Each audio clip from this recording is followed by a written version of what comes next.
भाई मोदी जी ने पिछले 30 साल संघर्ष किया, आज प्रधानमंत्री है। राहुल जी ने नहीं किया, अब कर रहे हैं। और भगवान भगवान के साथ ही रहेगा, भिखमंगों के साथ कभी नहीं रहेगा। तमन्ना इज इक्वल टू त्याग प्लस तपस्या। लड़का दिखाई की रस्म होनी चाहिए, लड़की को क्या देखना। जब इतनी शक्ति पैदा कर लो तब शादी करना।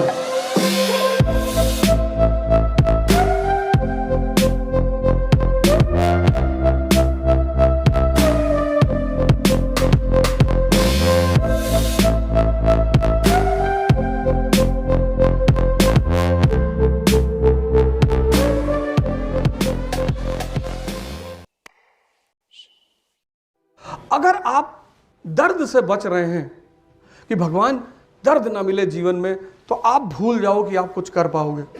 संभव ही नहीं है ही नहीं। वो परिवर्तन का एक अमूलभूत सिद्धांत है। जैसे फॉर एग्जाम्पल आप पढ़ते हैं और आप बैठ के नहीं पढ़ पा रहे हैं, कोई बात नहीं, आप बैठे पढ़ने के लिए। और मन को समझना, मन से बड़ा चालबाज इस पूरी धरती पे कोई दूसरा है ही नहीं। तुम दिन भर घूमो, तुम्हें कोई महत्वपूर्ण बात नहीं याद आएगी। जैसे ही पढ़ने बैठोगे वैसे याद आएगा, यार पापा की बीपी की दवा लानी थी यार। और अपने आप को देखना। एक लड़का एक होटल में काम करता था, तो वहां एक आदमी आता था, उसको 50 की नोट देता था, 500 की नोट देता था और कहता था ये कितने का नोट है। तो वो लड़का कहता था भैया 50 रुपए का नोट है। कहता था रख ले। तो उस आदमी के साथ जो आदमी उसको देता था 500 का नोट, उसके साथ एक आदमी हमेशा आता था। हर बार वो एक नए आदमी को लेकर आता था, उस लड़के को 500 की नोट देता था और फिर उस लड़के से पूछता था कितने का नोट है। वो लड़का कहता था भैया 50 का है। फिर वो आदमी हंसता था, अपने मित्र को लेकर चला जाता था। फिर अपने मित्र से कहता था देखे ये लड़का कितना बेवकूफ है, 500 का नोट ही नहीं पहचानता। ऐसे 10-12 बार ये घटना घटी। फिर वो आदमी एक आदमी को लेकर आया, फिर ये घटना घटी। उसने 500 का नोट दिया लड़के को और लड़के से पूछा कितने का नोट है। लड़के ने कहा साहब ये तो 50 का नोट है। फिर दोनों बाहर निकल गए। तो जो दूसरा आदमी साथ में आया था वो बाद में लौट कर उस लड़के के पास आया, कहा तुम इतने जाहिल हो, बेवकूफ, तुमको 500 की नोट दिखाई नहीं पड़ती। उसने कहा सर ये जो आदमी आता है ना, ये मेरी बेवकूफ़ी का प्रदर्शन करने के लिए हर बार एक नया आदमी लेकर आता है और हर बार मैं इससे कहता हूँ ये 50 का नोट है और अब तक ये मुझे 10,000 रुपया दे चुका है।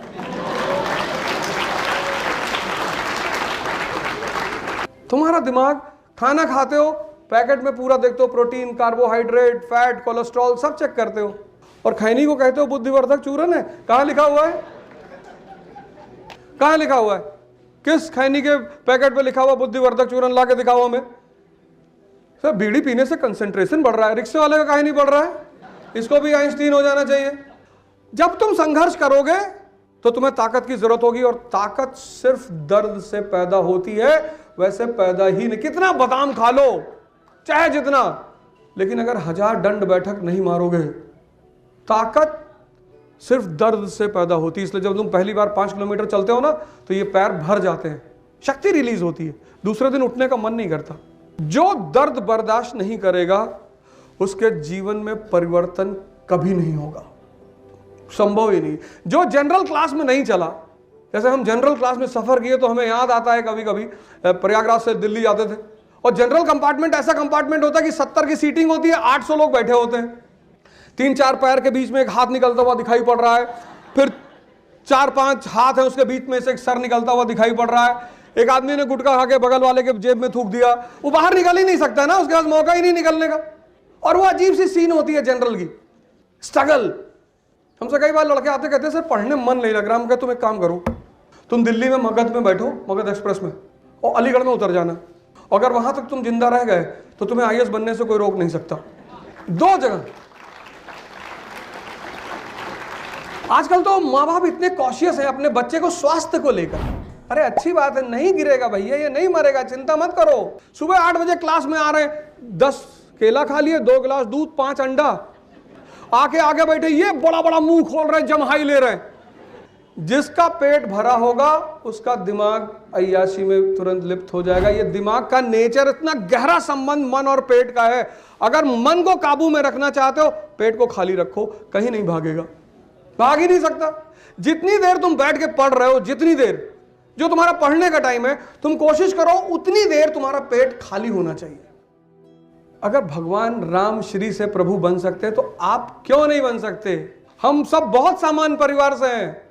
सामान्य घर में पैदा होना बुरा नहीं है, सामान्य मर जाना और सिर्फ एक्सक्यूज बना बना के, हमको ये नहीं मिला, हमको वो नहीं मिला, हमको अच्छे टीचर नहीं मिले, हमको अच्छा परिवार नहीं मिला, अच्छा समाज नहीं मिला। अब ये एक्सक्यूज तो मोदी जी ने नहीं बनाया। 10 साल सामंतवादी देश में 10 साल पीएम, व्यक्तिगत तौर पे मैं उनको इतना मानता हूं, जिस देश में आज भी राजा महाराजा रहते हो उस देश में वो 10 साल पीएम। दर्द, अमिताभ बच्चन साहब एक ऐड करते हैं, उसमें वो कहते हैं दर्द में भी कुछ बात है। यही बात है, दर्द ही परिवर्तन कर सकता है। खड़ा होकर पढ़िए, भूखे रहिए सर, कोई जरूरी थोड़े कि तुरंत जो आए मुंह में पढ़ने का एक सिद्धांत है, अगर पेट खाली है तो आपका मन कहीं नहीं भागेगा। आप एक्सपेरिमेंट करके देख लीजिए, यही तो व्रत का सिद्धांत है। ये जो हिंदुओं में व्रत है, मुसलमानों में रोजा है, ये परिवर्तन के लिए है। कहते हैं जन्नत मिलेगी, स्वर्ग मिलेगा। भाई आपका शरीर अगर स्वस्थ है 70 साल की उम्र में, सर आप जन्नत में हैं। बुढ़ापे में सबसे बड़ी जरूरत क्या है? शरीर का शक्ति, स्वास्थ्य। जवानी तो कैसे भी कट जाए, 1 महीने का रमजान, 1 महीने का। मन और शरीर की शक्ति का सिद्धांत है। दर्द से आप बच नहीं सकते। अगर दूसरा आपको दर्द देगा तो आप नौकर, और अगर आप खुद को दर्द देते हो तो आप राजा। अब आपको डिसाइड ये करना है कि दूसरा आपको दे या आप खुद को दोगे। जो लोग खुद को दे रहे हैं वो साधक हैं, उन्हीं को साधक कहा जाता है। दूसरा तो देगा ही। अगर मान लो अभी तुमने अपने समय का सदुपयोग नहीं किया तो कहीं ना कहीं नौकरी करोगे, और जब नौकरी करोगे तो अगला कमांड देगा कि कल 5 बजे सुबह आ जाना। ये बहुत सही समय है, ये जो 20 का समय है, और ये समय अच्छा समय, बहुत प्यारा। और यही समय है जब जीवन में युद्ध की शुरुआत। मैंने कहा ना, सब बच्चे चाहते हैं हम जवान हो जाएं, और सारे बुजुर्ग चाहते हैं कि हम बच्चे हो जाएं। इतना जीवन में द्वंद्व देख लिया, इतना संघर्ष। हर दिन तो चुनौती है, हर दिन, एवरी डे। जितने आपके टीचर्स हैं, सीनियर्स हैं, बड़े बुजुर्ग हैं, उनसे पूछिए, उनको लगता था बड़े हो जाएंगे, ऐसा होगा, खुद से कमाएंगे, मकान बनाएंगे, लंदन जाएंगे। कुछ नहीं हुआ।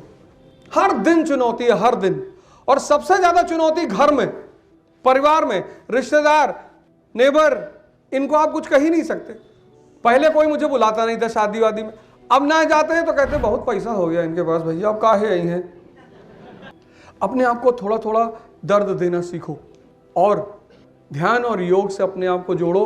ध्यान तुम्हारे मन को बदलेगा और योग तुम्हारे शरीर को। और इस ताकतवर मन और ताकतवर शरीर से ही तुम इस जीवन रूपी युद्ध को लड़ पाओगे, नहीं तो सिर्फ मेडिटेशन रूपी दवाई लेते रहोगे और कुछ जीवन तो खैर चल ही जाएगा, थोड़ा बहुत तो कट ही जाएगा।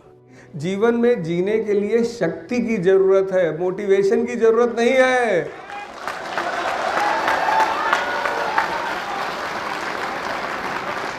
छत्रपति शिवाजी महाराज किससे मोटिवेशन लेते थे? तब तो कोई मोटिवेशनल स्पीकर था नहीं। अगर जीवन मोटिवेशन पे चलता तो छत्रपति शिवाजी को किससे राणा प्रताप, राणा सांगा, ये सब योद्धा थे। और सबसे बड़ी बात, जो इसे किताब कहना तो बहुत छोटा शब्द हो जाएगा, गीता। जिस देश में इतना बड़ा ग्रंथ है, स्वामी विवेकानंद पेरिस में थे तो बहुत सारे धार्मिक ग्रंथ रखे थे और सबसे नीचे गीता रखी थी।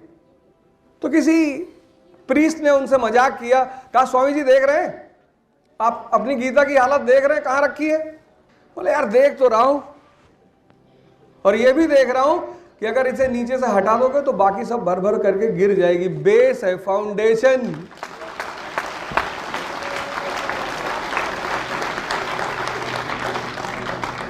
अब आपकी उम्र में जब भी कोई आदमी एंटर करता है, एंटर तो बड़ी खुशी से करता है। हर बच्चे की तमन्ना है कि मैं जल्दी से जवान हो जाऊं। इस देश का जो आधार है, इस देश की जो संस्कृति है, वो इतनी शानदार, इतनी जबरदस्त है। आज यूपीएससी में, आईएएस में इस बार क्वेश्चन पूछा गया था कि विवाह एक संस्था के रूप में खत्म हो रही। मैं फिर से उसी क्वेश्चन पे आऊंगा जहां से मैंने शुरू किया था, लेकिन चूंकि किसी ने कहा कि शादी भी करनी है तो मैंने कहा एक बार इस पे भी चर्चा कर ली जाए। दोबारा शायद ये प्रसंग आए या ना आए, तो प्रसंग के साथ कभी कभी बात कर लेनी चाहिए। तो इस देश की संस्कृति इतनी स्ट्रांग है, इतनी मजबूत। डाइवोर्स जो वर्ड है वो वेस्टर्न वर्ड है, हमारी संस्कृति में है ही नहीं, उसकी जरूरत ही नहीं थी, क्योंकि विवाह भारत में एक धार्मिक कृत्य है। उसका एक कर्तव्य है सृजन करना और दूसरा काम है मुक्ति। पूरी एक शास्त्र लिखा हुआ है विज्ञान भैरव तंत्र का। लेकिन स्त्री चूंकि भगवान की प्रतिनिधि है धरती पे, पुरुष को नाराज होने की जरूरत नहीं, मैं उस पर भी चर्चा कर लूंगा। स्त्री जो है वो भगवान की धरती पर प्रतिनिधि है, और भगवान भगवान के साथ ही रहेगा, भिखमंगों के साथ कभी नहीं रहेगा। उसका एक नेचर है, उसकी तुम आवश्यकता कहो या उसकी जरूरत कहो। वो अब शिव जी का जो रूप है, मतलब उनकी पत्नी को घर चाहिए रहने के लिए, तो लड़ नहीं रहे हैं कि नौकरी करूं कि बच्चों को पालूं कि तुम्हारे लिए घर बनवाऊं, कोई झगड़ा नहीं, कुछ नहीं। पार्वती जी ने कहा यार मकान चाहिए हमारे लिए, घर बनवाओ। तूने कहा बिल्कुल बनवाते। तो कुबेर जी को बुलवाया, धन के देवता, और सोने का महल बनवाया। जब इतनी शक्ति पैदा कर लो तब शादी करना। ये जो भी शादी के लिए परेशान हो, समुद्र मंथन से दो चीजें निकली, एक तो विष निकला, एक अमृत निकला। अमृत पीने के लिए देवता परेशान है, राक्षस परेशान है, लेकिन विष किसने किया? भगवान शिव ने। और ये शिव है, और ये विष है क्या? ये समाज। ज्यादा पॉजिटिव हो जाओगे तो समाज चिंतित हो जाएगा कि यार इसको दुखी कैसे करे यार। ये विष कहीं बाहर नहीं है, हम सबके साथ है। बुद्ध ने तभी तो कहा कि संसार दुखमय है, दुख नहीं है। लक्ष्मी जी सिर्फ विष्णु जी के साथ रहती, बाकी किसी के साथ नहीं रहती। पैसा तो बहुत लोग कमाना चाहते हैं, गुटखा खाए हुए हैं। समुद्र मंथन जब हुआ, लक्ष्मी जी भी निकली, तो देवताओं और असुरों में झगड़ा हो गया शादी करने के लिए। तो लक्ष्मी जी ने कहा कि बैठो, मैं डिसाइड करूंगी। बैठ गए दोनों लोग लाइन में। तो जब दोनों लाइन में बैठे तो देखा उन्होंने कि अंदर उधर दूर सागर में कोई लेटा हुआ है। तो उन्होंने पूछा कि कौन है? बोले विष्णु जी हैं। बोले इनको पता है कि मैं बाहर आए हैं? बोले जी बिल्कुल पता है। बोले ये मुझसे शादी नहीं करना चाहते? बोले वो तो सब ब्रह्म ऊपर है इन सब चीज़ों से। उन्होंने जाके विष्णु जी को माला पहना दी। वो तो आजकल स्त्रियों का बस नहीं चलता, नहीं तो जूते की माला पहनाए पुरुषों को।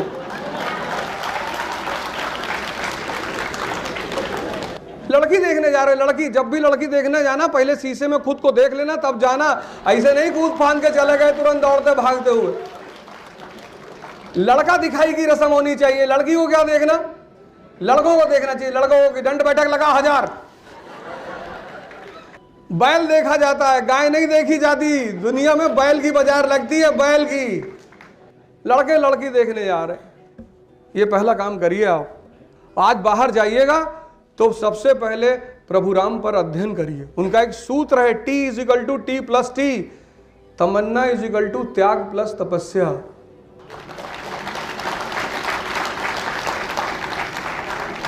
तमन्ना तो सबके पास है, ताकत सबके पास नहीं है।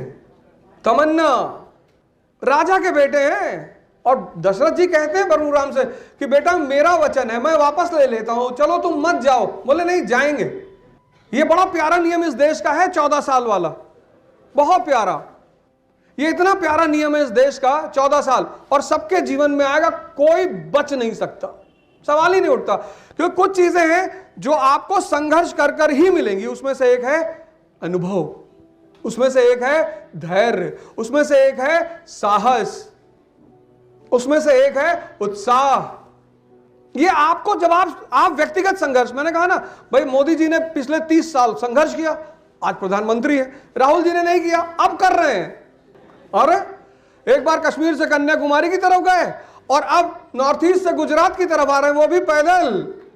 करना है, कोई बचेगा ही नहीं, कोई बची। ये नियम है नेचर का, ये नियम है नेचर का, ये एक नियम है 14 साल का। अगर तुम्हें 14 नहीं करना है, 6 महीना कर लो, त्याग और तपस्या। ये जो मोबाइल आप लिए हो, ये आपका, अगर आपने इसको नहीं छोड़ा तो मानसिक रूप से मार देगा आपको। ये आपकी सोचने की क्षमता को खत्म कर देगा। आप लंदन पढ़ो, अमेरिका पढ़ो, मंगल ग्रह पे पढ़ो, बृहस्पति पे पढ़ो, कुछ नहीं होने वाला। एक पन्ना किताब का पढ़ने में 10 मिनट लगता है, पढ़ने में, लेकिन उस पन्ने को डाइजेस्ट करने में 1 घंटा लगता है। उसकी एक एक लाइन को कनेक्ट करने में, उसको सोचने में। और ये जो मोबाइल कर रहा है, वो क्या कर रहा है? आपके सोचने की क्षमता को खत्म। वो जो रील्स है ना 1 मिनट वाली, तो 1 मिनट के बाद आप रील बदलते जा रहे हो, यानी आपके जो मन की स्थिरता की क्षमता है वो खत्म होती जा रही है। आपको किताब पढ़ने के लिए मानसिक स्थिरता चाहिए, और रील आपकी मानसिक स्थिरता को खत्म कर रही है। अगर 6 घंटे आपने 6 महीना देख लिया, तो 7वें महीने आप किसी मेंटल असाइलम में होंगे। कॉलेजों में, यूनिवर्सिटियों में, मैं जब इलाहाबाद यूनिवर्सिटी में था 1990 में, सर वहां डिस्कशंस होते थे ज्वलंत मुद्दों पे। वहां लोग आते थे कॉलेज में, यूनिवर्सिटी में, ग्रुप होता था, लेफ्ट विंग, राइट विंग, ये विंग, सब डिस्कशन करते थे, लेकिन कोई झगड़ा नहीं करता था। अब तो लोग कॉलेज में आके घड़ी दिखाते हैं कि iPhone 9 सीरीज। मैं सुबह आ रहा था तो एक साहब ने मुझे कहा कि यार दाढ़ी बनवा लो। हमने क्यों शादी कराओगे? आदमी को साफ सुथरा रहना चाहिए, हाइजेनिक। ये नहीं एक शर्ट पहन लिए 15 दिन पहने क्लास में गए, लड़के बेहोश हो गए मर गए, ऐसा भी नहीं होना चाहिए। इस देश ने हमेशा आंतरिक शक्ति को बढ़ाने पे ध्यान दिया, हमेशा। एक अकेला विवेकानंद जी गए इस देश के बाहर और पूरी दुनिया ने उनको सजदा किया, पूरी दुनिया ने। क्यों? ज्ञान। इस देश ने मटेरियल का निगेट भी नहीं किया। आपके पास मर्सिडीज है, बहुत अच्छी बात है, आपके पास हवाई जहाज है, बहुत अच्छी बात है, ये सब चीजें बुरी थोड़ी है। लेकिन इन सबके होने के साथ साथ अगर विवेक नहीं है, यही तो है प्रभु राम, सौरज धीरज तहि रथ चाका। जिस युद्ध में हम पड़े हैं जीवन के, जो मैंने कहा कि 20 साल का उम्र वो उम्र है जब आप जीवन के संघर्ष में एंटर करते हो। यहीं से संघर्ष शुरू होता है, और इस संघर्ष में अगर आपके पास आंतरिक ताकत नहीं, मन और शरीर की, आप इस संघर्ष में नहीं जीतोगे। जैसे आप आज जीवन में खड़े हो लड़ाई करने के लिए इस संसार रूपी युद्ध में, ऐसे भगवान राम खड़े थे रावण के सामने, नंगे पैर, सामान्य कपड़ा पहने हुए, और विभीषण भगवान राम से कहता है कि नाथ न रथ नहीं तन पद त्राणा, और कही विधि जीतब वीर बलवाना। भगवान तुम्हारे सर पे ना पायदे का कपड़ा है, ना पैर में चप्पल है, और ये तुम्हारे सामने जो महाकाल खड़ा हुआ है, इसको कैसे जीतोगे? और क्या जवाब दिया भगवान राम ने? उस जवाब की तुम्हें भी जरूरत है। धर्म जो है मानव परिवर्तन का विज्ञान है। शादी कराने के लिए नहीं है कि मंदिर चले गए भगवान शादी करा दो, अब भगवान ये भी कराएगा। फिर भगवान के पास जा रहे हो, करो बच्चा पैदा करवा दो, और बच्चे में भी लड़का, फिर करो भगवान नौकरी दिलवा दो। जब सब कुछ भगवान को ही करना है तो इतनी शक्ति, इतना दिमाग तुम्हें किस बात के लिए दिया है? तो भगवान राम ने, तुलसी जी ने जो उस पर जवाब लिखा है, क्या जवाब? उस सब की हमें जरूरत है, क्योंकि हम सब उसी युद्ध मैदान में खड़े हैं। तो भगवान राम विभीषण से कहते हैं कि विभीषण, जिस रथ की जरूरत होती है जीवन रूपी युद्ध को लड़ने के लिए, वो रथ मेरे पास है। तो विभीषण ने कहा कि महाराज कौन सा रथ? बोले सौरज धीरज तहि रथ चाका। ऐसा रथ, शौर्य और धीरज जिसके चक्के हैं, व्हील, धैर्य। 17 साल आपने पढ़ाई की अपने जीवन में, 14 साल आप स्कूल में रहे और 3 साल आप कॉलेज में रहेंगे, 17। अगर 17 साल आप जिम में बिताए होते तो आपकी बॉडी होती सिल्वेस्टर स्टेलोन की तरह। और 17 साल की शिक्षा अगर आपको खड़े होकर बोलने की क्षमता नहीं प्रदान कर पा रही है, खत्म है वो शिक्षा। अगर 17 साल की शिक्षा आपको खड़े होकर बोलने की क्षमता नहीं प्रदान कर पा रही है, भाई कई बार ऐसा होता है, हम भी क्लास लेते हैं, बहुत सारे लड़के क्वेश्चन पूछते हैं, हमें नहीं आता, कोई ओमनीसिएंट थोड़ी है। और हमारी क्लासेस में तो IIT का लड़का, IIM का लड़का, एक से एक लड़का बैठा हाथ उठा देगा तुरंत। अगर हमें नहीं आता हम उसको सॉरी बोल देते हैं, सॉरी यार कल पता करके बता देंगे। साहस तो पैदा करो जीवन में, धैर्य। ये संजय जो पात्र है महाभारत में, ये धैर्य का ही सूचक है। पढ़ने में टाइम नहीं लगता, मनन करने में, सोचने में टाइम लगता है। तो भगवान राम कहते हैं सौरज धीरज तहि रथ चाका, सत्यशील दृढ़ ध्वजा पताका। दृढ़ता, वो जो फ्लैग है ना, वो दृढ़ता का फ्लैग है। लोग मेरे पास आते कहते सर अगर IAS नहीं होंगे तो फिर कोई सेकंड ऑप्शन बता दीजिए। हमने कहा कटोरा ले लो, एक कटोरा, हाँ एक बड़ा सा ले लो, उस पर लिख दो मेरा भविष्य, पढ़ाई करो।